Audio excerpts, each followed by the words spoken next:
नमस्कार दोस्तों। अमेरिकी ट्रंप चचा के मन में अब मौत का डर सता रहा है। अभी हाल ही में ट्रंप चचा का स्टेटमेंट आया है कि भाई साहब, ईरान वाले अब मुझे मारने की साजिश रच रहे हैं और अगर ऐसा करने के बारे में सोचा भी या फिर कर भी दिया तो हम ईरान को पूरी तरीके से सपाट बना देंगे। अब यहाँ पर सबसे बड़ा सवाल ये आता है कि अचानक से ट्रंप को मारने की बातें कहां से आ गई? क्या ईरान पहले से ही तैयारी कर रहा था या फिर ये नए प्रकार की खबर है? उसके बारे में भी चर्चा करेंगे। और साथ ही अगर कल्पना करो कि ऐसी कोई घटना हो जाता है तो दूसरी तरफ चीन युद्ध छेड़ने में बिल्कुल भी समय नहीं लगाएगा, क्योंकि मौके का फायदा चीन जरूर से उठाएगा।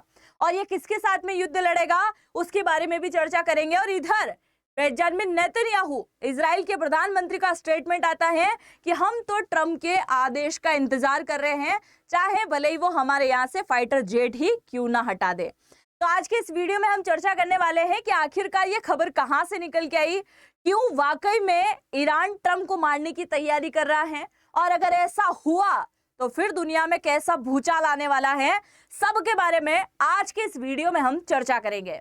तो शुरुआत करते हैं आज के इस वीडियो की और जानते हैं इस पूरी जानकारी के बारे में। मेरा नाम है अंजलि और मैं आप सभी का स्वागत करती हूं एग्जाम नारी के यूट्यूब प्लेटफॉर्म पर।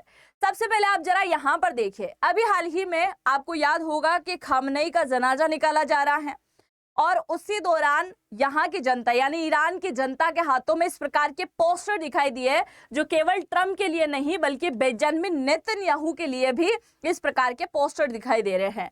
किल ट्रंप जैसे नारे यहाँ पर लगाए जा रहे हैं, जिसे लेकर आग बबूला हो रहा है कौन? अमेरिकी राष्ट्रपति ट्रंप चचा। यहाँ पर देख सकते हैं हैशटैग ट्रेंड तक चलाया जा रहा है कि भाई साहब किल ट्रंप और किल नेतन्याहू जैसे नारे यहाँ पर लगाए गए हैं। अब आज जो अभी हाल ही में खबर निकल के आई है ना, आप जरा इसके बारे में सुनिए। ट्रंप बोल रहा है कि ईरान पर 1000 मिसाइलें हमने तान रखी है और जरूरत लगेगी तो हमने इतनी सारी मिसाइलें बना रखी हैं कि 1 साल लगातार अगर हमें ईरान के ऊपर अटैक करना पड़े ना तो भी अमेरिका चुप नहीं बैठेगा। आगे कहा कि मुझे मारने की कोशिश की तो तबाह कर देंगे और हम इसके लिए पहले से ही आदेश दे चुके हैं। यानी ट्रंप बोल रहे हैं कि मुझे मारने के बाद भी तुम्हें कुछ भी हासिल होने वाला नहीं है, क्योंकि मेरे मरने के बाद भी ऐसे ऐसे हमले होंगे जिसके बारे में तुमने कभी सोचा भी नहीं होगा। और इस प्रकार का पोस्टर भी यहाँ पर जारी किया गया कि ट्रंप चचा चल के आ रहे हैं और इधर अमेरिकी मिसाइलों को दिखाया गया है। अब जरा सोचो कि वाकई में अगर इस प्रकार की कल्पना सत्य हो जाती है, मान लो अगर ईरान अटैक कर देता है और ट्रंप की यहाँ पर मौत हो जाती है या फिर एक बहुत बड़ा हादसा होता है, तो फिर ईरान का क्या होने वाला है? सबसे पहले आप देखिए, ये है मिडिल ईस्ट का मैप। मिडिल ईस्ट के मैप में अगर हम चले तो ये आपको दिखाई दे रहा है ईरान, और बाकी जितने भी देश आपको दिखाई दे रहे हैं इन सभी देशों के अंदर अमेरिकी सेना पहले से ही मौजूद है, अमेरिका के सैन्य ठिकाने यहाँ पहले से ही मौजूद हैं।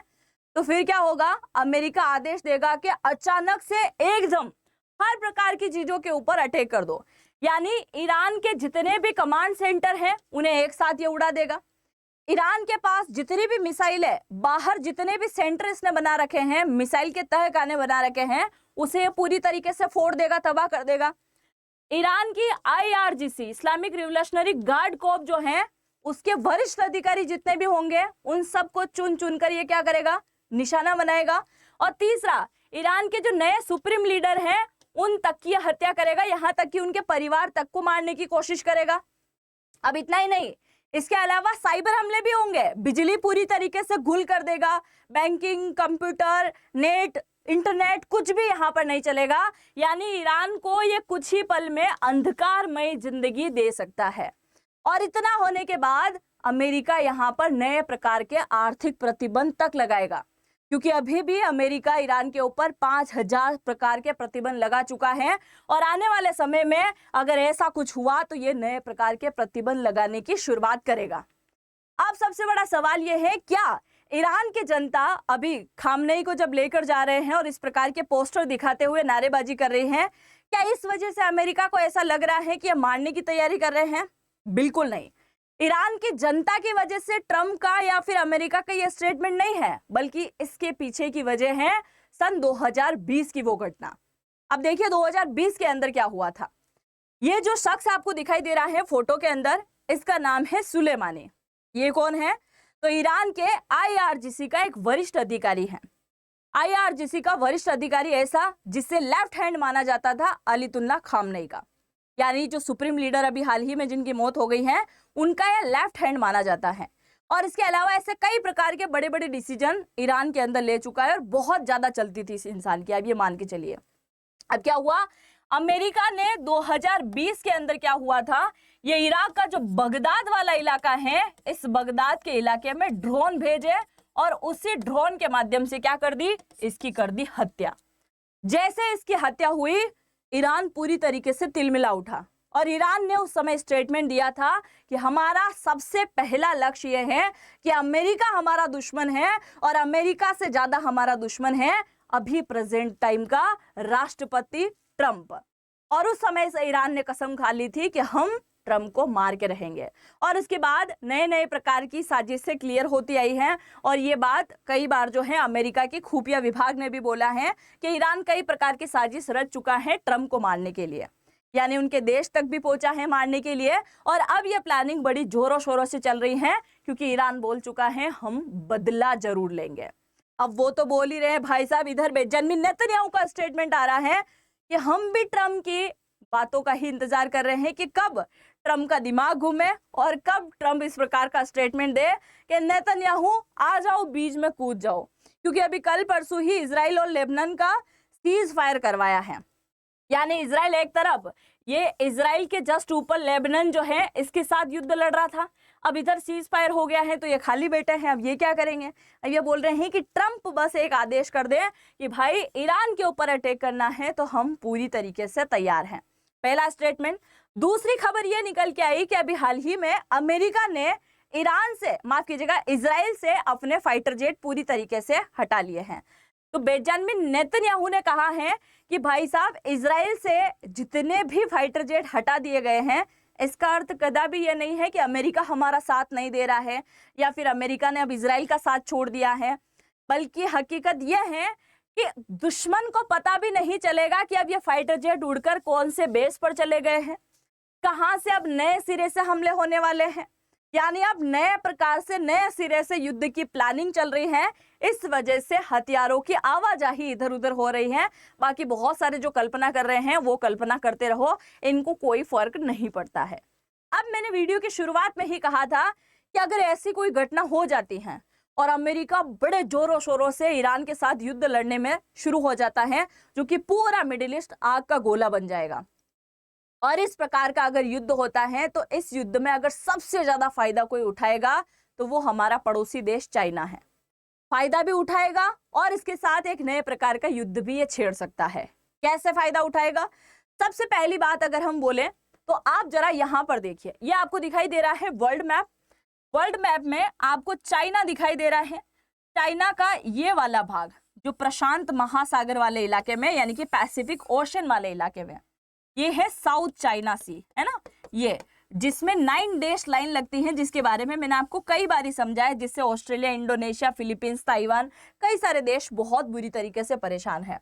अब चाइना क्या सोचेगा कि जब ईरान की तरफ युद्ध शुरू होगा और अमेरिका लगातार इधर युद्ध करेगा तो जितने भी एयरक्राफ्ट करियर इधर घूम रहे हैं सबको कहाँ बुलाएगा? हिंद महासागर के इलाके में बुला लेगा, अरब सागर के इलाके में बुला लेगा। जितने भी फाइटर जेट यहाँ उड़ते हैं कहाँ बुला लेगा? इधर बुला लेगा। जितनी भी सेना फिलीपींस के अंदर, जापान के अंदर, कोरिया के अंदर, अलग अलग देशों के अंदर बैठी हुई है, उन सबको कहाँ बुला लेगा? इस तरह बुला लेगा। यानी कुल मिलाकर कुछ समय के लिए ही अमेरिका का ध्यान कहाँ चला जाएगा? मिडिल ईस्ट की तरफ चला जाएगा और हिंद महासागर और पैसिफिक ओशन की तरफ थोड़ा सा इसका ध्यान जैसे ही कम हुआ, ईरान ये क्या कर देगा? चाइना नए प्रकार की चाल चल देगा। अब नए प्रकार की चाल कौन सी? आप सभी को याद होगा कि अभी 2026 में एक नए प्रकार की खबर निकल के आई थी जो परेशान करने लायक थी। और खबर यह है, आज से कुछ 20 दिन पहले ही ये खबर आई थी कि भाई साहब रशिया के सैनिक जो चाइना के सैनिकों को यानी पीएलए को, पीपल लिबरेशन आर्मी को ट्रेनिंग देने के लिए गए थे ना कि युद्ध में कैसे लड़ना है, अब वो ट्रेनिंग हो गई है कंप्लीट। और ये ट्रेनिंग कब से चल रही है? पिछले 2 साल से ट्रेनिंग चल रही है। और चाइना ने तो अपने मैनिफेस्टो में कई बार इस बात को क्लियर कहा है, अपने घोषणा पत्र में लिखा है कि आने वाले 2027 के अंदर ताइवान चाइना का हिस्सा होगा। और ताइवान को लेने के लिए जब भी ये जाएगा चाइना, और बीच में कौन कूदेगा? अमेरिका कूदेगा ना। अब अमेरिका पहले से इस युद्ध में गिरा हुआ है, इधर चाइना हमला कर देगा तो अमेरिका परेशान होगा कि नहीं होगा? अमेरिका सोचेगा भाई साहब ताइवान को बचाऊं कि इधर लड़ाई लड़ूं, क्या क्या करूं, कुछ समझ नहीं आ रहा है। और इसी बीच फायदा उठाकर ले जाएगा हमारा देश। अब आप देखो, भारत को एक सबसे बड़ी मुसीबत का सामना करना पड़ेगा, तेल, गैस, ऑयल वगैरह इन सब का भाव आसमान छुएगा। अगर ऐसा हुआ, हॉर्मुज स्ट्रेट बंद होगा, जिसकी वजह से बहुत ज्यादा किल्लत आने वाली है। पर भारत को दूसरा फायदा यह होगा कि सप्लाई चेन भारत बना सकता है। भारत के लिए नए आसार खुलेंगे मैन्युफैक्चरिंग का, क्योंकि चाइना भी उधर युद्ध में गिरा हुआ है। पश्चिमी देश में अमेरिकी, अगर हम बात करें, अमेरिका मिडिल ईस्ट के अंदर आया हुआ है, इधर भी युद्ध चल रहा है। तो फिर दुनिया का ध्यान कहाँ आएगा? भारत की तरफ, क्योंकि रशिया यूक्रेन वाले पहले से लड़ा रहे हैं। तो भारत की तरफ देखा जाएगा और भारत को नए मैन्युफैक्चरिंग अवसर मिलेंगे, नया हब भारत बनेगा। इस प्रकार की चीजें हो सकती हैं, सप्लाई चेन मजबूत होगी और भारत नए प्रकार के हथियार बड़ा तेजी से बना पाएगा। जो देश भारत के साथ मिलकर हथियार बनाएंगे, कहीं ना कहीं वो फायदे में जाते हुए दिखाई देने वाले हैं। तो अभी आपको ये सारी खबर जान के कैसा लग रहा है? क्या वाकई में अगर ऐसा हो गया तो चाइना अपनी असली औकात दिखाएगा कि नहीं दिखाएगा? लिखिएगा आप जरूर। अच्छा, आगे बढ़ने से पहले अगर आप मुझे इंस्टा पर फॉलो करना चाहें तो अंजलि वॉइस के नाम से आपको मेरी आईडी मिल जाएगी। आप मुझे यहाँ पर जाकर फॉलो जरूर से कर लीजिएगा। अब आपको क्या लगता है, आप जरूर से कमेंट सेक्शन में लिखिएगा, चाइना के बारे में, ताइवान के बारे में, या फिर बेंजामिन नेतन्याहू के बारे में, या फिर अपने ट्रंप चचा के बारे में। आप जो भी सोचते हैं लिखिएगा जरूर से। और चैनल पर अगर पहली बार विजिट किया है तो सब्सक्राइब जरूर से कीजिएगा। मिलता है नेक्स्ट वीडियो में। जय हिंद, जय भारत।